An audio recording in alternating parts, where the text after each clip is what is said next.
Assets versus liabilities, the one lesson school never taught you. Hey, welcome back.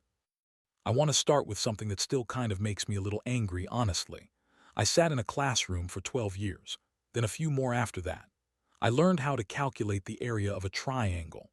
I learned the dates of wars I'll probably never need to recall at a dinner party. I learned about photosynthesis in more detail than I've ever used since. But not one single teacher, not one single class, ever sat me down and explained the difference between an asset and a liability. Think about that for a second. We spend more of our life working for money than almost anything else we do. And yet the one subject that actually determines whether that money builds our future or quietly disappears. We were never taught it. Not once. We had to learn it later, usually the hard way, usually after making a few expensive mistakes first. So tonight, I want to give you the lesson that should have been taught to all of us a long time ago. And I promise you, once you really understand this, you will never look at your paycheck, your purchases, or your future the same way again. Let's start simple. An asset is something that puts money into your pocket. A liability is something that takes money out of your pocket. That's it. That's the entire definition. It sounds almost too simple to matter, right? But stay with me because this one distinction, applied honestly to your own life, changes absolutely everything. Here's where it gets uncomfortable. Most of us were taught to call things assets that are actually liabilities. And once you see this clearly, you cannot unsee it. Let's talk about the house first because this one surprises people the most. We're taught our whole lives that a home is the ultimate asset, the American dream, the big milestone. And look, a home can absolutely become an asset under the right conditions. But the home you live in, the one you're paying a mortgage on, taxes on, insurance on, repairs on, month after month, while it produces zero income for you. That home, sitting there being lived in, is quietly pulling money out of your pocket every single month. It might grow in value over time, sure, but until it's paid off, or until it's producing rental income, it is functioning as a liability in your monthly cash flow, even though everyone around you calls it an asset. Now let's talk about the car because this one is even more obvious once you see it. A brand new car, financed over 5 or 6 years, loses a significant chunk of its value the moment it leaves the lot. It costs money in payments. It costs money in insurance.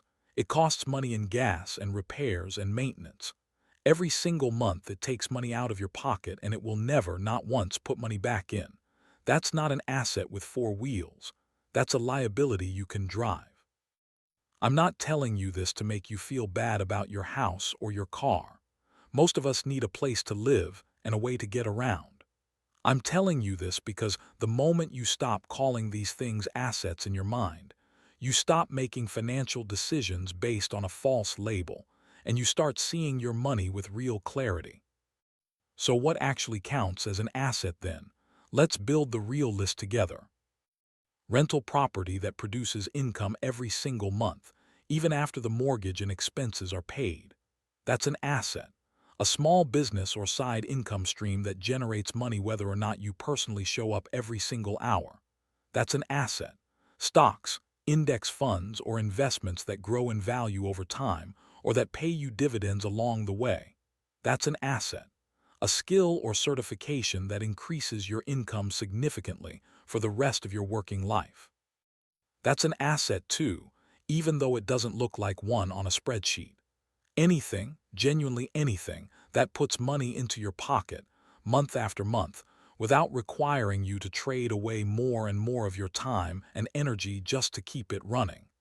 That's the real definition we should have been taught from the very beginning. Now here's the part that really changes people's lives once they truly absorb it. Wealthy people don't necessarily earn more than everyone else.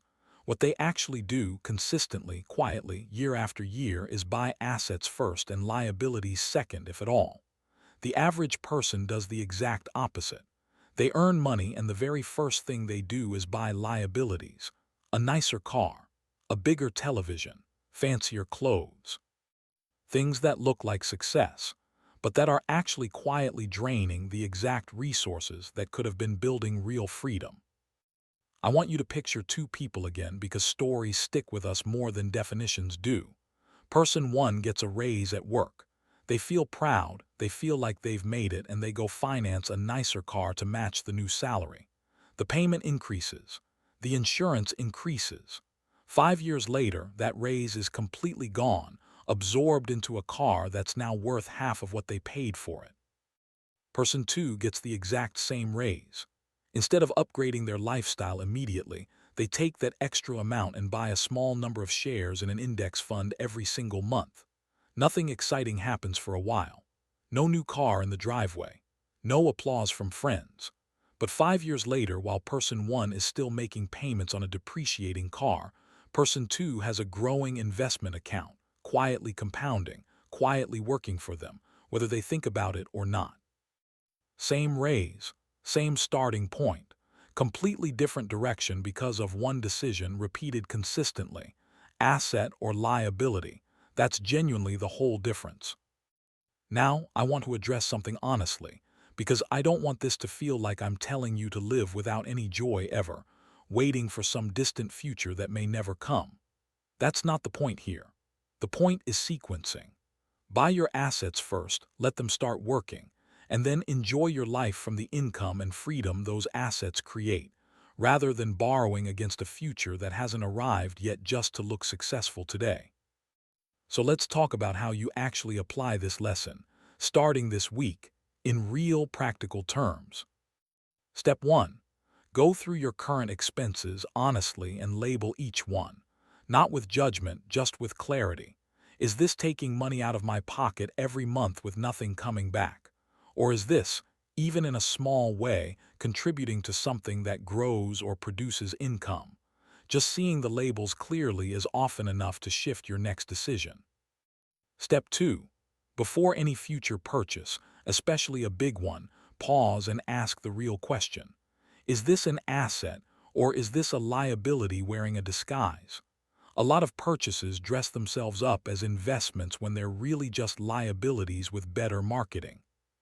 Step 3. Redirect even a small percentage of your income toward one real asset. It doesn't need to be dramatic. A small, consistent investment, a modest side income stream. Even paying down high-interest debt counts here, because eliminating a liability functions almost like creating an asset, since it stops the monthly bleeding. Step 4. Give your assets time. This is the one people struggle with the most because assets are usually quiet and boring in the short term.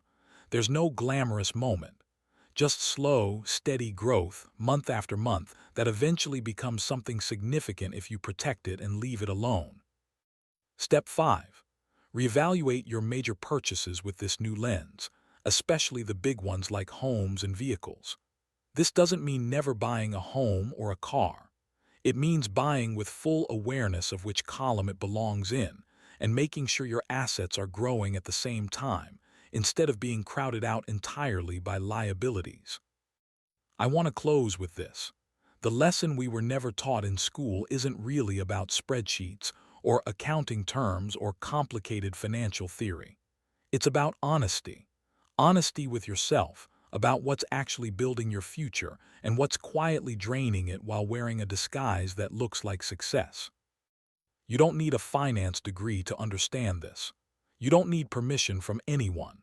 You just need to start asking, every single time money moves through your hands, is this an asset or is this a liability? That one question, asked consistently over years, is quietly one of the most powerful financial habits a person can build. Nobody sat us down and taught us this early enough, but you're hearing it now. And now it's simply a decision. The decision to buy assets first, to let them grow patiently, and to stop confusing things that look successful with things that actually build real, lasting freedom. Start today. Look at your money with new eyes, and let this be the lesson that finally caught up to you, no matter how many years passed before it did. Thank you for spending this time with me. I'll see you in the next one.